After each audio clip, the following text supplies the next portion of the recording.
Okay mga Lodino, welcome back sa channel natin at sa ngayon ay mag-layout na kami ng trusses na gagawin namin para dun sa balayang. So yung ginagawa ngayon ni Reggie ay naglalagay kami ng patungan namin. So para stable yung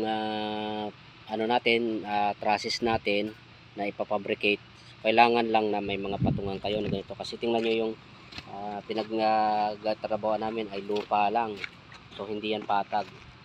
So ngayon ang gagawin diyan ay maglalagay tayo ng mga patungan, and then yung patungan na yon ay lalagyan natin ng tansi para pantay, no, para pagka gumawa tayo ng trusses ay sa pag-layout pa lang ay tama na, no.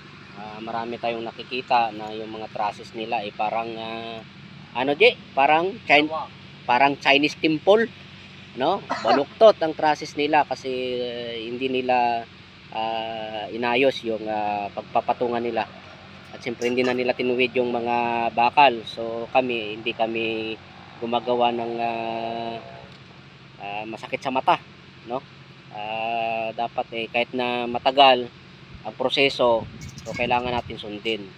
So ito, yan, sa tuwing gagawa kami ng trusses, kahit na anong pa man yung trusses, ay naglalagay kami ng ganito pa rin yung namin, proseso, no. Ililibil yung mga patungan, gaya ni Reggie, may tansi, pag hindi mabot, lagyan mo din ng pagpatungan na. Tapos maglalagay din kayo ng spike kagaya nito, no, para hindi gumalaw yung inyong patungan, dahil pagka natin hinatak natin yung angle bar, hindi naman sumunod itong patungan natin. So ayan, lalagyan ng tansi yan magkabilaan, papantayan para yung magagawa nating trusses ay pantay, no, hindi bingkong. At dito naman ay ito yung plano natin. So ayan yung plano natin na sinusundan, ito mga to, and then ang perspective niya ay kung magawa yung bahay ay ganito itsura. So yan. At ngayon nag-prepare na ako sa inyo ng computation kung paano natin kukunin yung sukat ng trusses, no, para marami kasi ako nakikitang nagtatrabaho sila sa taas nila binubuo, which is napakahirap. Bagay kanya-kanyang diskarte lang naman yan, pero kami kasi nasa baba namin to buuin, then pag inakyat ay kailangan buo na, no, hindi na yung doon pa kasi sa taas maraming nagiging problema doon. Yung iba kasi ginagawa nila parang style kahoy, no. So dito ito na yung sukat natin.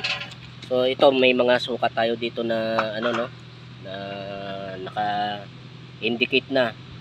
Ito yung sa ibabaw, ito yung sukat, actual sukat na wala pa itong bulada. Then ito na yung sukat na meron na siyang bulada na 1 meter paikot. So then ito, naggawa na ako ng sketch para masundan na natin. So Jay, awakan mo muna to, Jay. So pa-video muna tayo kay Reggie, no? Abalahin muna natin siya. Saan yung mo? Building hat mo. Ayan.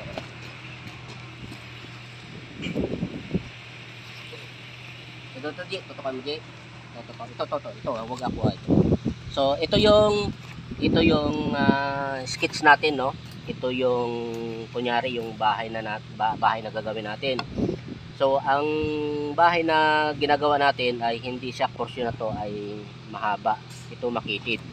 So para makuha natin, oo, sa balayang to bibigay tayo ng instruction, para sa mga followers. Oo, kasi marami tayong nakikitang hindi mo malaman, masakit sa mata yung trabaho nila Maganda yung detalyado, no? So, kailangan dumaan tayo sa proseso. So, kailangan mag-compute. Pag hindi kayo mag-compute, wala nang nangyayari. Oo, tama. Tutuloy na natin to.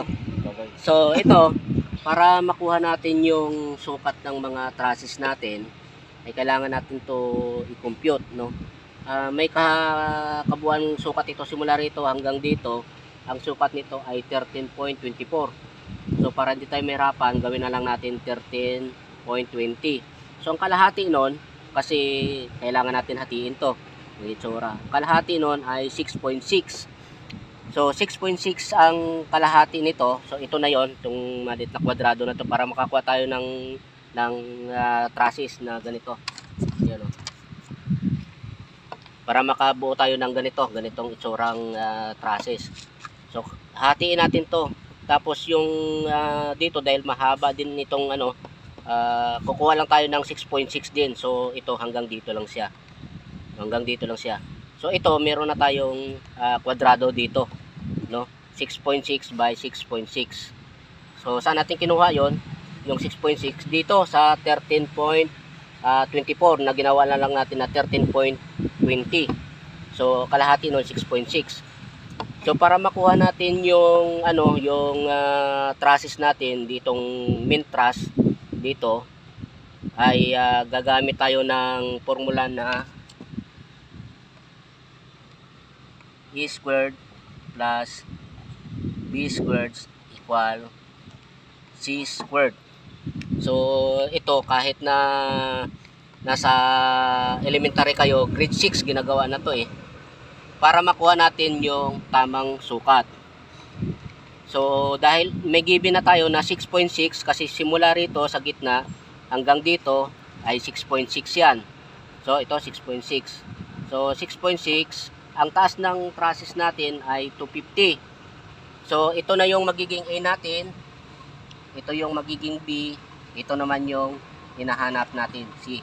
Dahil given na itong dalawa, itong 6.6 saka 250. Yung 250, ito yung aking post natin na given sa plano. So ang hinahanap natin, ito yung hypotenuse, yung nasa ibabaw, itong top chord.